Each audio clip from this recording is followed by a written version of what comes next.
Hello, my friend. Welcome back to the channel. I told you we were going to be going crazy with the lessons, bro. We doing the reactions, we vibing out, but we still going hard with the lessons because I want you guys to grow. So today we are talking about 10 things every producer needs going into 2026. And this is actually not going to be gear. It's not about having fancy stuff. It's not about having expensive stuff. This is purely the essentials. It's going to be the actual tools you need to build a career doing music in 2026. So if you want to be serious, these are non-negotiable. So the first key is to stop thinking like a hobbyist. The hobbyist thing is definitely an excuse that people use. Like if you're a hobbyist, that's cool. But if you want to make money with this shit, then you got to stop thinking like someone who doesn't want to make money doing this shit. Because by 2026, the producers who win aren't going to be the most talented. It's actually been like that for a while now. It's not the people who are the most talented. It's the people that are most strategic. It's the people that treat music like business from day one. So this list is going to be your business starter pack. It's going to be the foundational tools you need and the strategies that you can use to execute. And so the list is broken up into two categories that will be demarcated by these emojis. So it'll either be creation tools or business assets. So getting into the very first one, of course, is your DAW. And this is like the creation tool, obviously, right? If you don't have the DAW, or like if you're going pure hardware, like in 2026, which is wild, but I do commend you if you're going full MPC, just starting out, crazy, but hey, to each their own. But basically you're going to need a DAW or some kind of equipment to actually make beats on. This is your hammer, your saw, it's the entire workshop. And the key here, don't get caught up in which one's the best. Obviously we know which one's the best. It's FL Studio, right? Come on. But like seriously, like don't get caught up in, oh, I gotta use Ableton because it's got such and such feature and I want to be Ableton gang, or I gotta be Logic Pro gang or FL Studio because such and such. It's like, don't. Try a couple of them. They've all got demos. See which one you kind of vibe with the most. Everyone just kind of like gravitates to one or the other. Pick that one and then go ham with it. The key is to develop a depth of skill. Don't be like a jack of all trades. Like, oh, I could do FL Studio, but I could also do Ableton and I could also, no, that's going to be a waste of time. And all that time would have been better spent just locking in on getting really good at the actual DAW you do select. The goal is fluency. You want to be as good at using your DAW as you are at speaking the language you speak. So I use FL Studio actually, which you might know if you've seen like me do anything on my other channel. And if you want to use FL Studio, I have a really dope affiliate link down in the description below. And I already know what you're saying. Why would I buy FL Studio when I could just hop on the high seas and get it that way? And look, I'm not gonna lie, at one point I did do that too, but as soon as I started getting money from music, I had to cop, bro. I had to act like I was getting money, and it's been a blessing ever since I did do that for my mindset and just for my workflow, because you know those pirated versions, hey, they're wonky. And I know a lot of people do hop on the high seas to get FL or any other digital audio workstation for that matter because they like the older versions. Well, a really cool thing about FL Studio is that when you pay, you get lifetime updates, but you also get lifetime back catalog, so you can go all the way back to like FL Studio 9, I believe, or something like that, which is crazy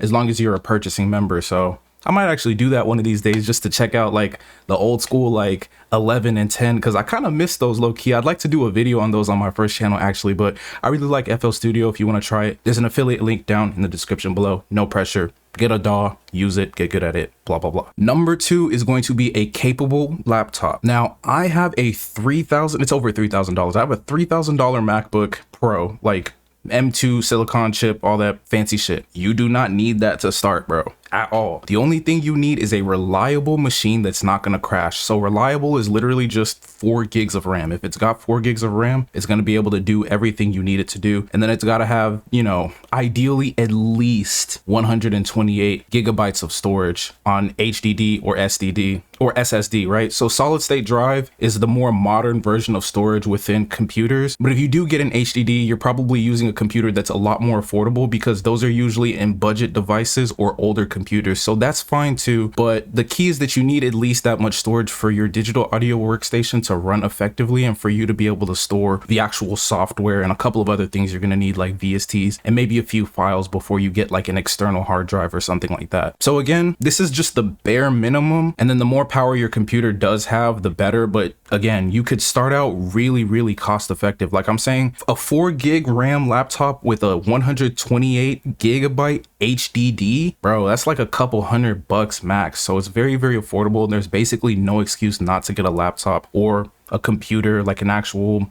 desktop that's going to be able to run your software. So number 3 and number 4 come together as your discovery engine, and it's based around content. So number 3 is your YouTube channel, and then number 4 is a short form content profile. So YouTube is going to be your home for long form content, tutorials, cookups, sessions, video essays, sharing stories, and more stuff like that. And then your short form stuff is going to be kind of like a bright sign that pulls people into the main showroom, which is like your YouTube channel. And this is basically the front end of your digital storefront. The back end is your email list and your beat and kit stores, which we'll talk about in a second, but this is like the front end of that. And so this is going to be how people can find you, because if you're invisible, you're not going to be able to win. So a couple of short form platforms that I really like are like TikTok, IG Reels. I'm using IG Reels a lot on this new this new account that I started. It's going pretty well. Like in the past 30 days, which is, I only have 30 posts up, so I've been posting for about 30 days, give or take. I missed a couple of days, and I posted twice on a couple of days. I've gained like a little bit over 200 followers, and I've gotten like, I think over like 70, I'll toss up a screenshot, something like 75,000 views. So it's going pretty well. I can see areas where I need to iterate a little bit more and some things that I could do different. So I'm studying as I'm going, but the point is, like, it's going really effectively, and I really like that. So it's something that I would encourage you to do as well. Another one I like is TikTok, but again, I don't really use that much. And for as little as I use it, I actually have like a little over 8,000 followers on there. So it's something I should go harder on. And both of those platforms drive traffic back to my YouTube channel. And then of course, as many of you might know, because many of you found this specific type of content there, I use Threads a lot, and that is also useful, as you would know, for driving traffic back to my YouTube channel. And that's the goal. I use short form, and I think every musician should use short form to drive traffic to YouTube, then use YouTube to off-platform people. Don't try to get people off-platform to say things like Spotify, Bandcamp, your email list, your Patreon, and things of that nature from short form, because they haven't built enough of a connection with you.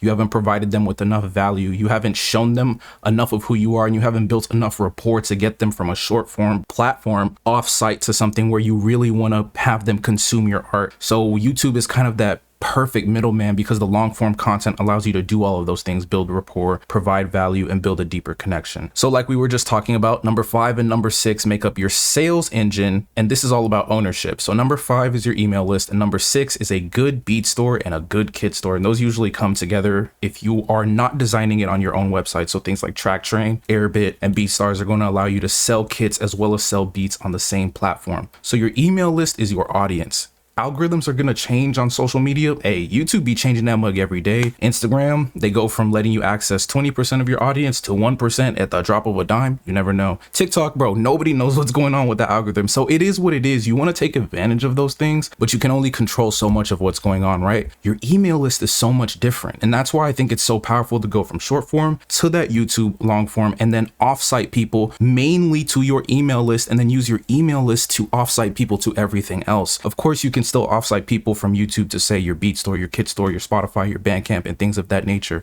But one thing you don't want to forget to offsite people to is an email list, because you own that, and no algorithm can control how you use it. If you don't know your audience and if you don't own them, you basically don't have a business. You're more of a hobbyist. And like we've talked about, you don't want to be a hobbyist if you want this shit to work. So your email list is going to be one of your most valuable assets here. And then your beat store and your kit store are how you actually monetize that list. But the key thing to keep in mind is that you monetize the list by providing value and then linking your products in context to the value you're providing on your email list. So again, this is a non-negotiable if you're trying to make income as a music producer or just a musician at large. Now, number 7, and I'm not joking, is a good chair, bro. You cannot make music if your back is fucked. Think about it. You are going to be spending thousands of hours in this seat. Brother, your back, your posture, your endurance, it matters, bro. It's an investment. Like, it's so funny, but it's like, I remember when I just started making beats, I used to sit in like a bar stool chair, and it was always uncomfortable, but I didn't realize how much it was hurting my back until I got my first good chair, bro. I bullshit you not. I literally sat there and almost started shedding tears at how good it felt, bro. And I have valued chairs ever since then, bro. And it's not really expensive. Like, the chair I'm currently sitting on is the one you see in this picture. And it's like, I don't know, bro. It's like $100, maybe 120. I might be bullshitting, but it's probably pretty affordable compared to some other like gaming chairs, or you can get like an office chair too. A lot of those are really comfortable, but for me, I've tried the office chairs and I actually like the gaming chairs a lot more. They're just a lot more comfortable for my specific back setup, but every human has a slightly different, you know, arch. Some people have slight scoliosis. Some people have a little bit more. Some people have weird Q angles in their hips. So try them out. If you're going to go to the store and buy it, like definitely try it out in like your Office Max before you do buy it. And if you can't try it out and you got to order it from Amazon, it is what it is. Maybe just read the reviews. Those are very helpful as well. But the point is, you got to get a good chair, bro. You got to protect your body. It's literally what you're using to make beats. And the longer you could sit in the chair, the better. And it's going to be a lot easier to sit in the chair when it's actually comfortable and it's supporting your spine and it's supporting your body. So not joking. It's probably this could have been number one, bro. This really could have been number one, no bullshit. So number 8 is your Spotify account, and just like your DSPs at large. So it also includes things like Deezer, Amazon Music, Apple Music, Tidal, blah, blah, blah, blah, and things of that nature. So we covered this pretty extensively in the how to make money from beats without artists video. So I won't go super deep into this, but just know that like the Spotify account is really important for helping you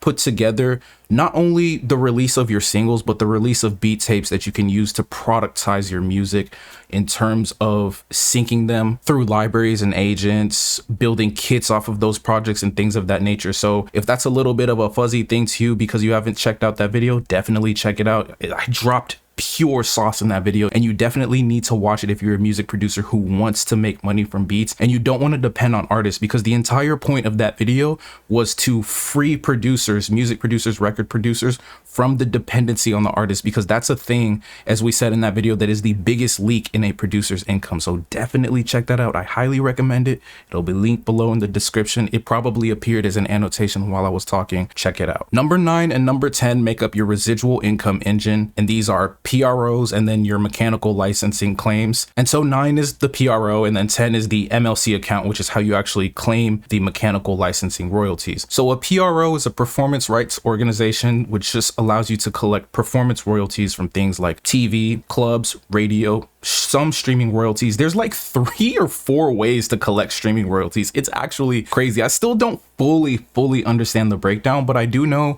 your PRO is going to collect some streaming royalties.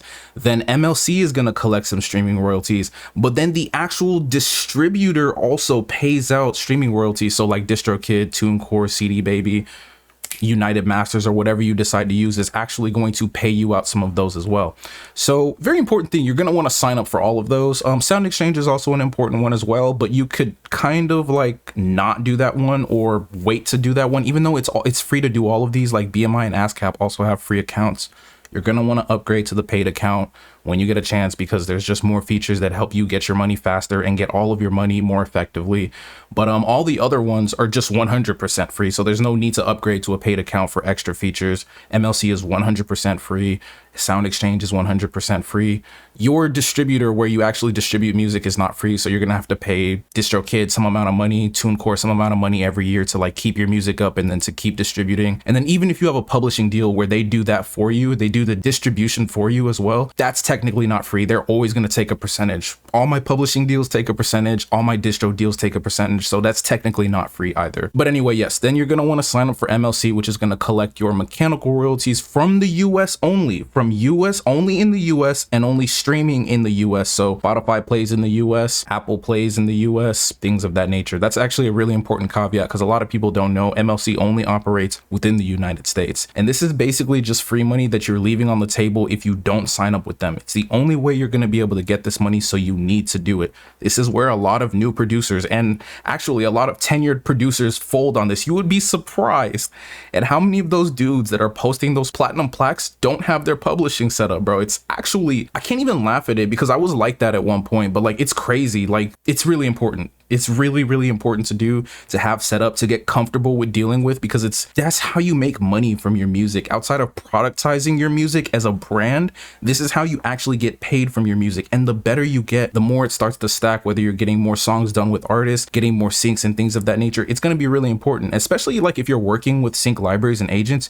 you have to have this set up. Otherwise, you can't even work with them. If you don't have that like ASCAP number or BMI number, you can't even like get into most libraries. You can't get into any library, right? So it's really, really important. And then MLC, bro, they're cold at claiming those mechanical licensing royalties. So don't fold on your royalties. Get all this set up. Make sure you have it locked down. So super quick recap, the complete 2026 producer is going to have their creation assets and their business assets. The creation assets are the DAW, use FL Studio. Hey, you know what I'm saying? I'm biased, but it is what it is. Get a laptop that's capable, 4 gigs of RAM, 128 gigs of storage. Get a good chair, really important creation tool. And then your business assets, which forgive me for not like explicitly saying which ones were the business assets, but it was pretty straightforward, I would believe. YouTube is a business asset. That's going to be your main business asset. You're going to want to have some kind of short form content profile. Lock in with one before doing multiple. Your email list is going to be a foundational business asset. Your BeatStore/Kit store, your Spotify profile, your PRO, and your MLC account. By the way, if you do want a really good beat store, check out TrackChain. I have an affiliate link for that down in the description as well. I use TrackChain. I used to use BeatStars, but I don't anymore. I will also include a playlist kind of explaining my entire story with why I shifted over and why I prefer TrackChain now. But pick whichever one you want to use, whichever one makes you the most comfortable, whichever one has the best messaging for you, and then use it. You're going to need one until you build your own site, if you do even decide to do that. Most people just stick with their beat store. I still sell beats on TrackChain, but I prefer selling like kits and other things on my personal website. So now your homework is to identify the biggest gap that you have out of all 10 of these things, from creation assets to business assets. Which one are you missing? Go through the list and be honest. Then pick one thing and set it up this week. Comment the one thing you're going to set up. If you made it to the end of this video, I want you to do 2 things. Comment a lightning bolt emoji